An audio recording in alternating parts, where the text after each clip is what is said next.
Hey, welcome to Hike Over the Hill. It's Jedi here, coming to you from AT Prep headquarters, and also known as my basement in the thriving metropolis of Rochester, New York. Today I'm going to talk to you about water. Yes, water. You know it. You love it. You can't live without it. Water. And water filtering, essentially, how important it is on the trail. Now, I filtered my water. I don't know if yep, here they are. I do have these potable aqua tablets. Just as a backup, emergency backup, I may take a few of those just in case a tragedy happens with my filters. But I'm not going to talk about that kind of water treatment. This is not a water treatment episode. This is just my plan for the AT and making sure I have clean, healthy water to drink. So I usually have a little Ziploc bag with all of my water, and you can see I labeled it water. That's for my water supplies. I like to keep everything kind of organized. Everything has its own bag. I'm big on organizing things. It just makes life a lot easier. And these are obviously easily and cheaply replaced Ziploc bags. So I'll set these aside for a moment. So here's my starting plan for the AT.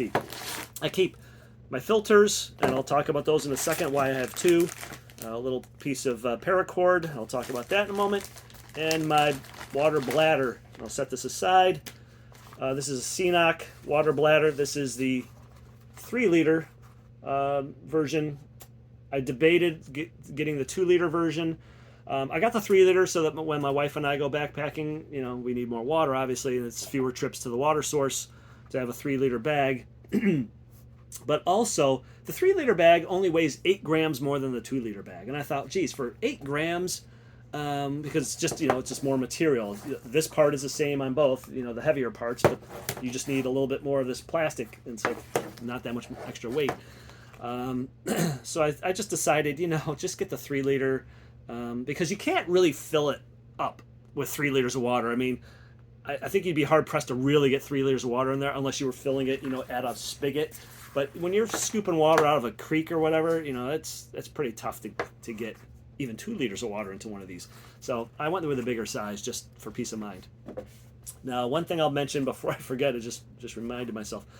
It comes with this. Well, this isn't what it came with. It came with a little plastic cord, I guess you'd call it, attaching the slider lock. Let me pull this off. A little plastic cord, and that thing broke. Okay, it's just a cheesy plastic cord. It broke on one of my trips, and I was worried about losing this. So I just did the same thing with a piece of I guess it's like paracord, but it's day-glow yellow. It's just long enough that this can slide on, and it keeps this from getting lost. One thing I'll mention, I put a piece of electrical tape along here because I found on my last trip, and I mentioned this in the video that I shot after I got back from the Finger Lakes Trail in Letchworth Park area. This was leaking. My CNOC was leaking. I filled it up. I stayed one night in an inn, so I would have a warm bed, get a shower and whatnot, and I filled this up, and I was suspicious that it was leaking. And I found when I was filtering water in the inn in my room, I found water on the floor, and I was like, because I was hanging it up. I had to hang it up in the bathroom, and I don't remember if I was flushing the filter or what I was doing, but there was water on the floor, and I thought, So I filled this up, and I laid it on the bed on top of some paper towels or something, and then sure enough, there was a little bit of leakage up here. With this thing full of water laying down, it was leaking. So what I found is the way this works is, it's just a plastic bag. Okay, that's the opening. And the way this clamps is, this folds down, and you can see there's plastic. It's kind of a harder plastic here, and there's harder plastic on the other side here that's kind of reinforcing it. So the idea is you fold it down, and then this clamp puts pressure on it, right? So this clamp slides over like this. You have to make sure you put it on the right way, and you have to make sure these little grooves are inside the clamp. I've seen my wife put it on backwards one time and wondered why it wouldn't work. You don't want to fold it this way, okay? You have to fold it this way so you can see these. I don't know if you can see these grooves along the edge here. There's like these little grooves. Yeah, there you go. Those 3 grooves. 1, 2, 3. Not grooves. They're actually they stick out. Okay, they're like little bumps. that's what this thing grabs onto. So this thing has a channel in the bottom here. You see that channel? So that slides over those bumps. So you put it in, I don't know which way is the best way to show you here. You put it in like that, and now you can see this is straddling these little ridges. That's what they are, ridges, not bumps. I don't know. But anyway, that slide, and you can feel it. It's hard. There's pressure.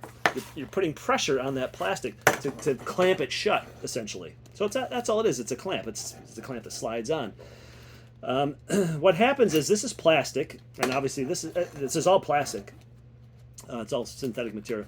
So what happens is this plastic, there's a little bit of give to it. It's not rigid like stiff like a metal piece would be if it was like machined aluminum or something. So there's a slight amount of give, and water doesn't need much of any space at all to escape. So what happened was it was just leaking. It wasn't putting enough pressure on this and clamping it shut tightly enough. So I added a strip of electrical tape here to build it up a little bit. In fact, I put 2 strips on it first thing. Oh, well, if one's good, 2 will be better. And then I couldn't even get the clamp on. Okay, it was just too much thickness. It was too much. I had added girth to it, and this thing I couldn't get it on. So I put up 1 strip of electrical tape on to give it a little bit of extra bulk, if you will, and that gives it more to clamp down against. Okay. So anyway, that's a tip. If it's starting to leak, especially at this end, obviously, put a piece of duct tape, or I used electrical tape, right there. That'll give it some extra pressure on there to keep it closed. So, and also tie a cord on there. I would replace if you buy this, just cut that plastic cord off and put a piece of paracord, some strong nylon cord on there. Okay. You're going to be better off in the long run. This is not going to break on me ever, unless it gets cut. And of course, at the other end, you have your screw-on cap, and that's tethered. It's a tethered cap, so you're not going to lose that. So the idea here is, okay, let me talk about my filter. So I've gone through various iterations of filters. I'll show you what I'm using for the AT, and then I'll show you what I've used in the past. So this is the Hydro Blue. It's called VersaFlow. Let me show you. Again, I don't work for any of these companies. This wasn't given to me. All the stuff that I ever show you is always stuff that I bought myself, or that was given to me as a gift by a family member or a friend for my birthday or Christmas or whatnot. I never get anything from anybody. I don't work for any of these companies. Okay, so when I mention brands or products or companies, I'm just mentioning it because that's what I'm using. So this is this is a company I hadn't heard of, Hydro Blue. And the way I found out about them was I was looking for an activated carbon filter. So I should back up a little bit. When I did the Cranberry Lake 50 trail in the Adirondacks, Cranberry Lake, that's a great trail, by the way. If you're ever up there, you can do it. It's a 50-mile loop around Cranberry Lake. Spectacular, not that hard. It can get a little wet and muddy in spots because of the beaver dams, but it's a great trip. We spread it out over, I think, 5 nights, to take it easy, doing like 9, 10, 11 miles a day. Real easy trip. Beautiful, colors were turning. Anyway, my point is the lake, there's so much foliage going into the lake that the water gets tannic, and it looks like tea. You take your water out, and it looks like a bag full of tea because of all the tannins in the water. So I run the water through my filter, and it would clean it up a little bit, but it would still have that kind of tinge to it from the tannins, and it kind of had a tannic taste to it. It was fine. It was palatable, but it just tasted a little bit tannic. So I thought, well, I want to strip those tannins out, and I wanted something with a carbon filter. And the Hydro Blue comes with an inline carbon filter. At first, I had been looking at Platypus makes one. I thought I'm going to have to jerry-rig some system where I've got my water filter. I'm going to have a hose, a little tube to the carbon filter, and then another tube into my bottle, and there's going to be this whole jerry-rig system. But this is an integrated system. So I found out about this on Backpacking Light. So it's Hydro Blue is the brand, and it's called the VersaFlow. Right there's the name, and it even has these little rubber caps, which is kind of silly. I mean, these kind of have a tendency to come off. They can, they're just on here with a gasket, so these can pop off. But it's nice because you can cap them. It keeps dirt out of your filter, out of the tips, and it also keeps your filters from dripping on your gear if you throw it in your pack. I mean, I do have it inside a Ziploc bag, but still, it's just nice to keep the water from dripping out over stuff. But anyway, the way this works is, okay, so you can see it's got an arrow, just like most filters do, for the flow, which way the water's got to go. That's the other thing you got to do. My wife has actually put this on backwards. So, water flow. So you're going to fill up your water bladder. This has threads in it. Okay, make sure you're coming from the dirty water. You're going towards the clean water. So this just screws on like that. Now you could filter right from here directly into your bottle. I have a small half-liter smart water bottle here, just for demonstration purposes. I don't want to use a huge bottle. That's hard to show you in the video. This screws right into here, so I could just go right from my bladder. There you go, through the filter into my bottle. But if I know I'm going somewhere with tannic water, as I just mentioned, like in the Adirondacks, or maybe I'm worried about agricultural runoff, chemicals, pesticides, heavy metals, anything like that, I can add on this little carbon. This is the VersaFlow. It's the same brand, of course. This is all designed to go right into the system, and you can see the little arrow there going this way. So I can screw this right into the VersaFlow filter. Bang. Open that one, and this one's threaded too. Hey, look at this. I've got a complete system. So now I've got my water, my dirty water. It's going through the HydroBlue VersaFlow filter, which is then going. This is just a what do they call them? Those, not membrane. They've got those little tubes in there. I forget what they call that. But that water filter to strip out any particles that are larger than a certain micron width.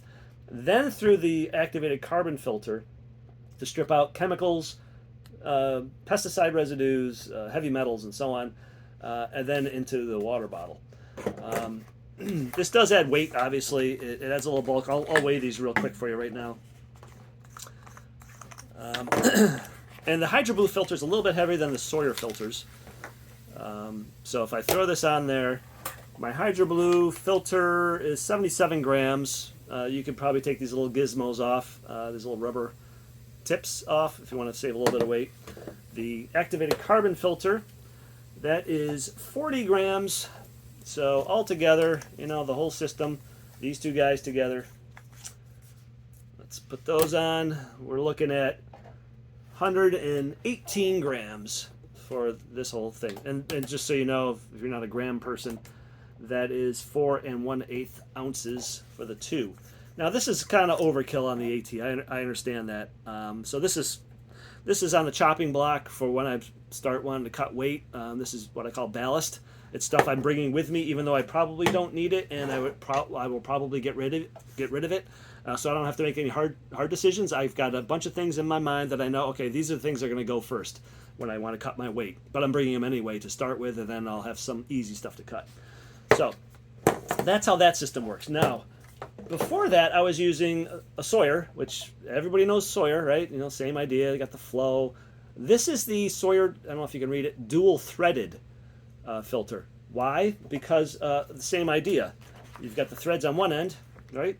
Make sure I got the flow going the right way. Screw this into your dirty water bladder, right? Okay, so that screws in there. And it has threads on this side. But look, the threads are, it's male threaded. It's not female threaded. This is female threaded. So I can screw my bottle directly in here, right? This is male threaded. So you need you can't, two male threaded things don't work together. So you need a coupler, all right? The Sawyer filters come with a coupler, most of them, I think. They come with that anyway. So you screw this coupler on, and this is a female to female coupler. And now I can screw on my bottle onto the coupler, and it's the same idea. So now I have my filter, and it's into the bottle. So if I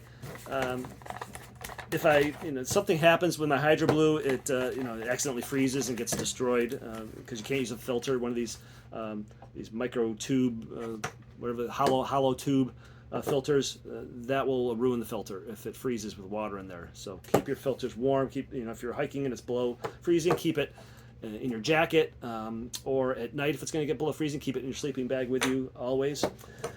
This, by the way, this carbon filter, before I forget, is good for 150 gallons. So I don't know if you can make a whole through hike with that on the AT. I do have a backup one. I have an extra one that my wife will mail me at some point. I'm not going to keep track of how many gallons I'm using. I may just halfway through the trip say, just send me the other one, and just for peace of mind. These are like $10, I think, the activated carbon filter. So you could theoretically also screw that onto another. So I've got my Sawyer. And I can put my Hydro Blue onto it. My Hydro Blue activated charcoal. So that works with the Sawyer too, but you need that coupler. So you can mix and match these pieces like that all you want. The last filter I'll show you, so that again, that's the Sawyer dual threaded. It's got the female threads on one end and the male threads on the other. Requires the coupler if you want to attach it directly to your bottle, which I highly recommend. One more thing while I'm thinking of it. When you screw your bottle into your filter, okay, you screw it in there and you think, everything's good, everything's nice and tight.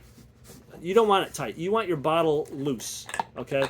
After you get it in there all the way, go back about a half a turn. Oops, not so much that it falls off, obviously. It doesn't take too many turns to undo it, but go back maybe a quarter to a half a turn so that the air can escape. Otherwise, you're not going to be filtering anything at all.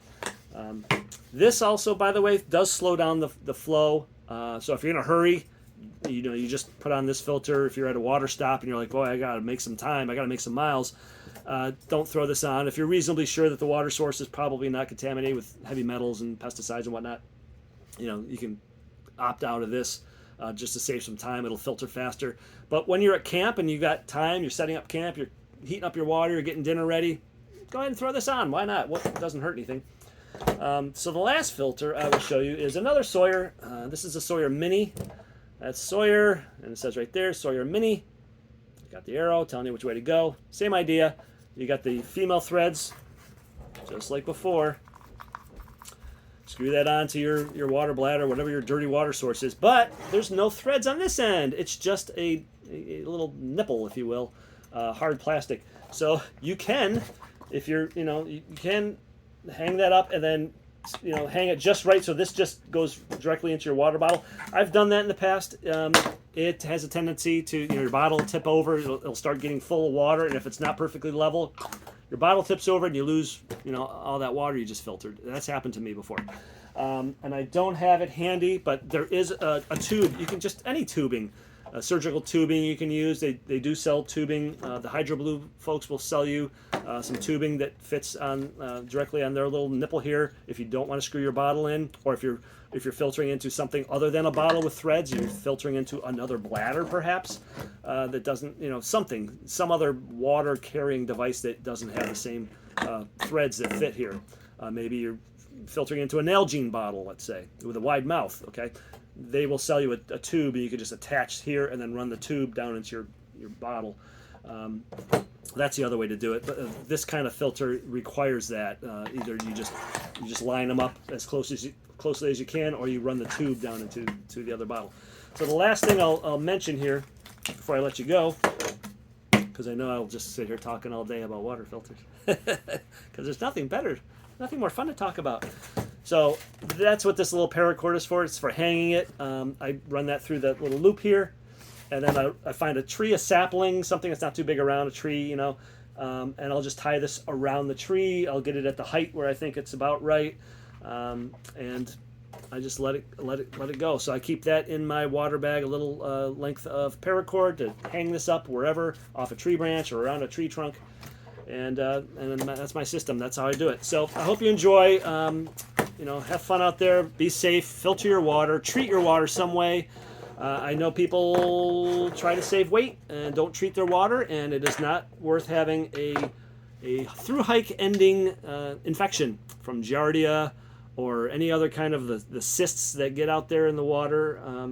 You don't want that. You don't want any kind of infection. After all that time and effort and money spent planning and preparing for your through hike, and then to have it ended because you wanted to save, a quarter pound by not filtering your water, and you blew it. So anyway, that's it. Stay safe, enjoy, and I will see you on the next video. Bye, guys.